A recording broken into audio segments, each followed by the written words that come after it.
Hello everyone, all of you welcome in this free education channel Pankaj Science World.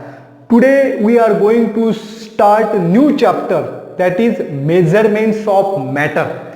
In this chapter measurements of matter, ये chapter हमें आज से start करना है। तो इस चैप्टर में हमें क्या क्या पढ़ना है, तो लॉ ऑफ केमिकल कॉम्बिनेशन के बारे में हमें पढ़ना है, जिसको लॉ ऑफ केमिकल कॉम्बिनेशन जो है वो आज के पहले वीडियो में भी आपको सीखने को मिलेगा। देन एटम की साइज क्या होती है, उनका मास कैसे मेजर किया जाता है और उनकी वैलेंसी जो है वो क्या होती है, इसके बारे में हमें पढ़ना है। उसके बाद हमें पढ़ना है molecular mass and mole concept. Mole concept जो है, कंसेप्ट ऑफ मोल जो है, इसके बारे में हमें पढ़ना है। और हमें पढ़ना है रेडिकल्स जो है किसे कहते हैं। एलिमेंट्स अलग होते हैं, रेडिकल्स आयंस जो है अलग होते हैं, तो रेडिकल्स क्या होते हैं, तो इसके बारे में हमें पढ़ना है। तो चलो शुरू करते हैं आज का टॉपिक मेजरमेंट्स ऑफ मैटर। तो मेजरमेंट्स ऑफ मैटर, इसे स्टार्ट करने से पहले कुछ बातें जो है इसे हमें मालूम होना बहुत जरूरी है, इसीलिए कुछ जो है उसे हमें रिकॉल करना है। Do you know the Dalton atomic theory? Last year you had studied the Dalton atomic theory. Then tell me what is the Dalton atomic theory? तो Dalton atomic theory में क्या बताया गया था? तो Dalton में क्या बताया था कि every substance is made up of small particle and that particle is called as atom and atoms are indivisible. तो इसका अर्थ क्या होता है कि हर एक पदार्थ जो है वो छोटे छोटे कणों से बना है और उसका जो छोटे से छोटा कण होता है उसे हम एटम कहते हैं और एटम इंडिविजिबल। और उन्होंने क्या बताया था, one of the important principle of Dalton theory is that the molecules of compounds are form by joining the atoms of different element.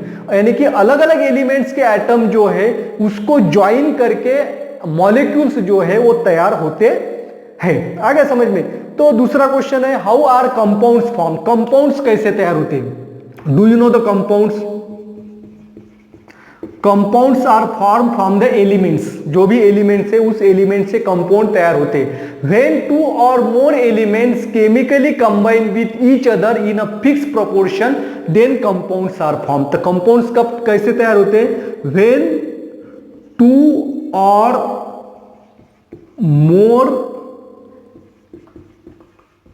Elements chemically combine with each other in a fix proportion. यानी कि दो या दो से ज्यादा elements अगर chemical reaction से क्या होते हैं, रिएक्ट होते हैं और उनका प्रोपोर्शन भी फिक्स होना चाहिए, तभी जाके मॉलिक्यूल्स जो है वो तैयार होते हैं, कंपाउंड्स तैयार होते हैं। तो कंपाउंड्स जो है, तो compounds are denoted by molecules. Compounds किससे बनते हैं? कंपाउंड्स में क्या होता है? मॉलिक्यूल्स होता है। कंपाउंड्स में क्या होता है?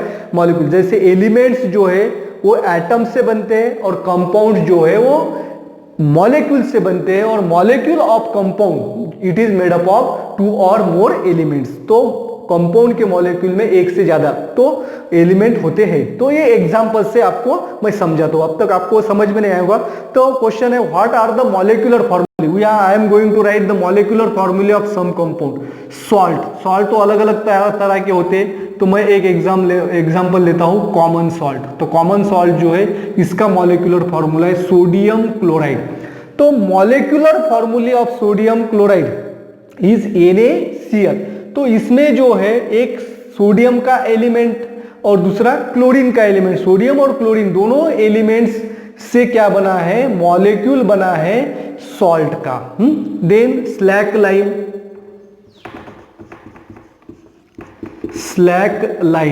इसका मॉलिक्यूलर फॉर्मूला है CaOH/2। इसे कैल्शियम हाइड्रोक्साइड, केमिकल नाम क्या है इसका? Calcium hydroxide. देन लाइम, जिसे हम चूना भी कहते हैं, कैल्शियम ऑक्साइड CaO, इसका केमिकल नाम है कैल्शियम ऑक्साइड। और इसमें दो एलिमेंट है, पहला कैल्शियम और दूसरा है ऑक्सीजन। देन लाइमस्टोन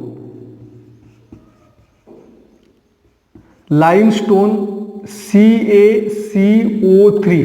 तो लाइमस्टोन के अंदर तीन एलिमेंट्स है, कैल्शियम, कार्बन और ऑक्सीजन। और इसका केमिकल नेम है calcium carbonate. And this is the molecular formula of limestone. And limestone के एक मॉलिक्यूल जो है, मॉलिक्यूल में क्या होता है? एक कैल्शियम, एक कार्बन और 3 ऑक्सीजन होते हैं।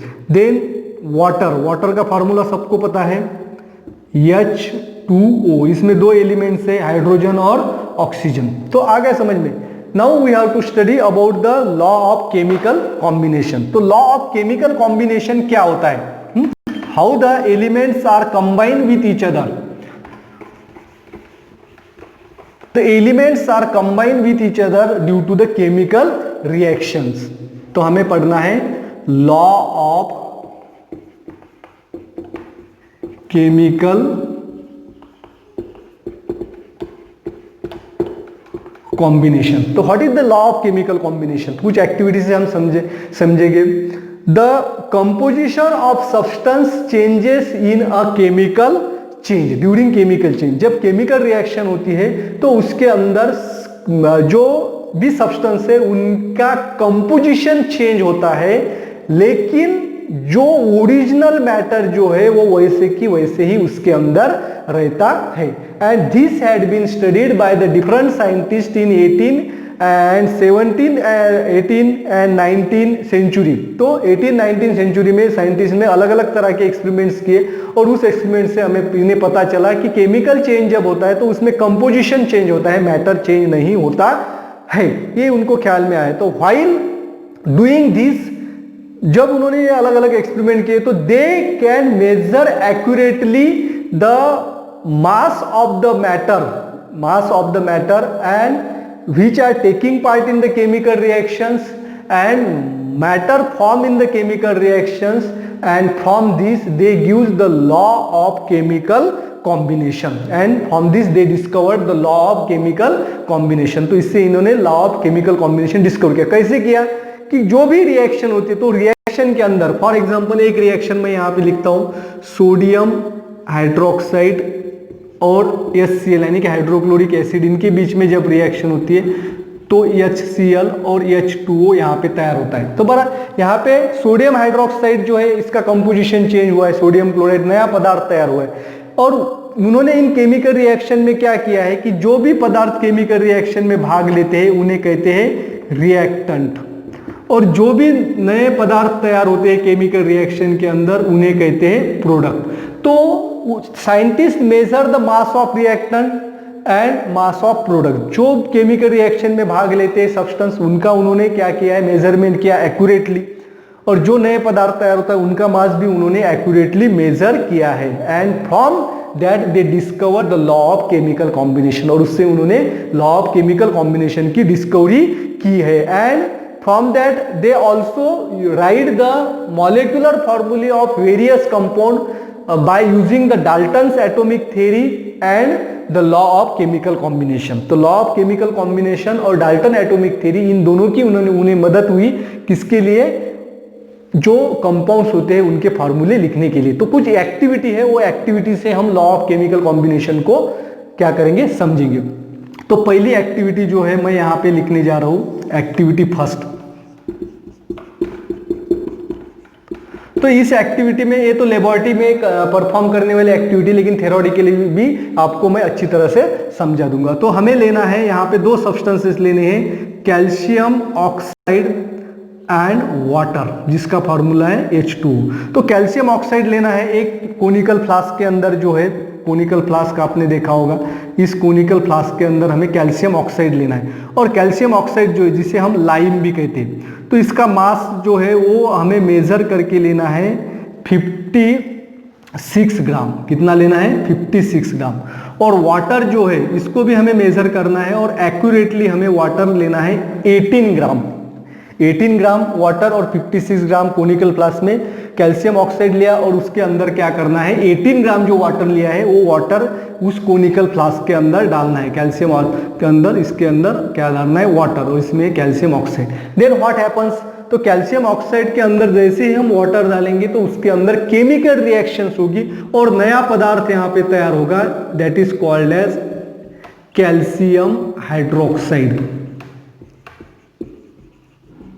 कैल्शियम हाइड्रोक्साइड जब तैयार होगा तो हमें कैल्शियम हाइड्रोक्साइड का मास जो है वो मेजर करना है, कितना तैयार हो। तो mass of calcium hydroxide is 74। जब मास मेजर करेंगे तो कितना आएगा, 74। तो इसका अर्थ क्या है, तो 56 ग्राम कैल्शियम हाइड्रोक्साइड, कैल्शियम ऑक्साइड और 18 ग्राम वाटर, उससे बना है 74 ग्राम ऑफ कैल्शियम हाइड्रोक्साइड। तो इससे हमें क्या मिलता है, what similarity you find here. We have to write the similarity. Similarity क्या फाइंड हुई है, तो जितना मैटर हमने केमिकल रिएक्शन के लिए लिया है उतना ही मैटर केमिकल रिएक्शन होने के बाद तैयार हुआ है। Therefore the mass, a reactant है तो मास ऑफ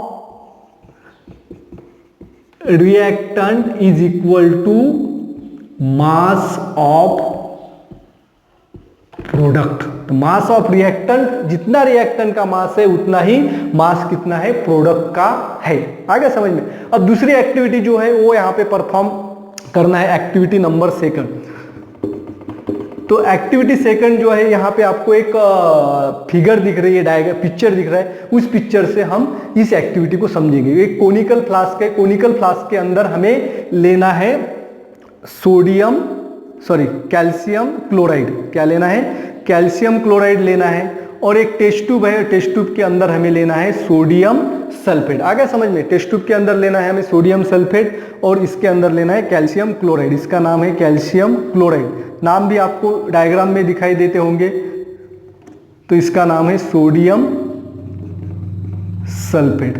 तो कोनिकल फ्लास्क में आप देख रहे हैं कैल्शियम क्लोराइड है और टेस्ट ट्यूब के अंदर लेना है सोडियम सल्फेट। और जो टेस्ट ट्यूब है वो धीरे से उसे एक धागा बांधना है और धागे से धीरे से हमें वो कोनिकल फ्लास्क के अंदर डालनी है। और कोनिकल फ्लास्क के अंदर इस तरह से छोड़नी है कि जो टेस्ट ट्यूब के अंदर सोडियम सल्फेट डाला हुआ है उसका कॉन्टैक्ट जो है कैल्शियम क्लोराइड जो भी इसके अंदर है कोनिकल फ्लास्क के अंदर, उसके साथ कॉन्टैक्ट न हो पाए।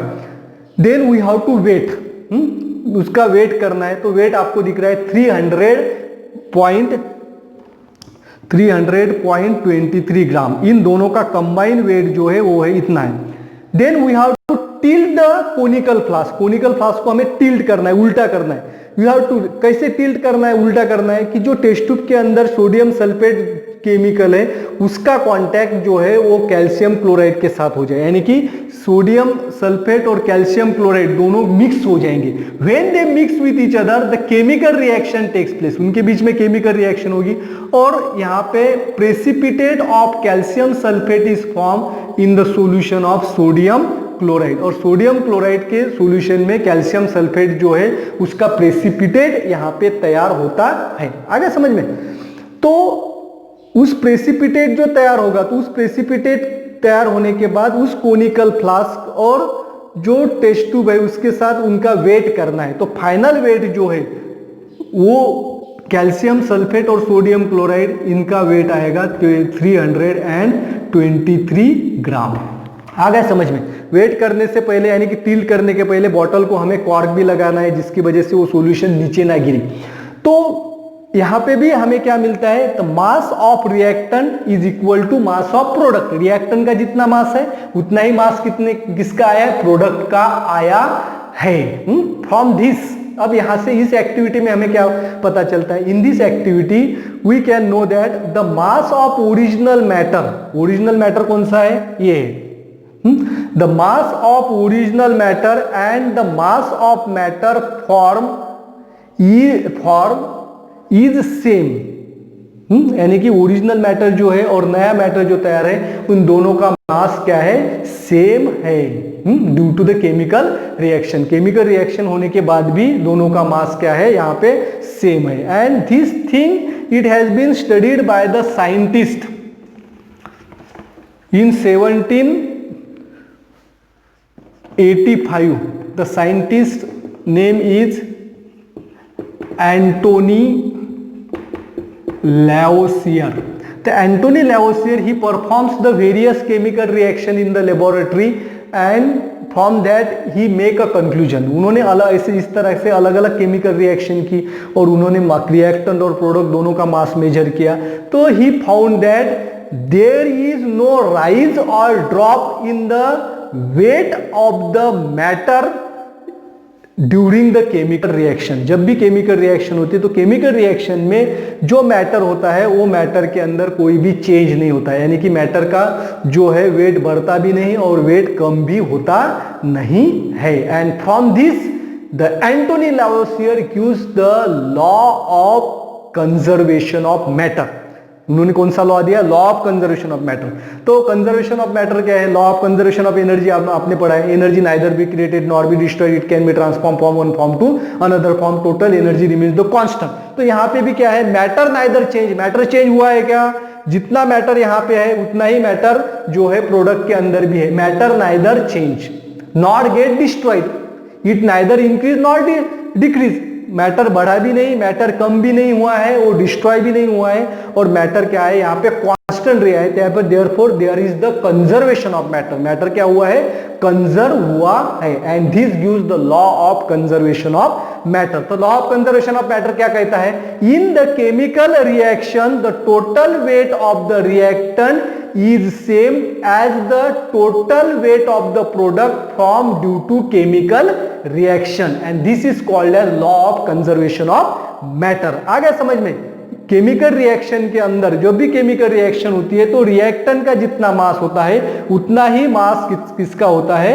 प्रोडक्ट का होता है। तो दोनों मैटर जो है, दोनों का मास वेट जो है वो कांस्टेंट रहता है, उसमें कोई चेंज नहीं आता है, and this is called as law of conservation of matter and law of chemical combination.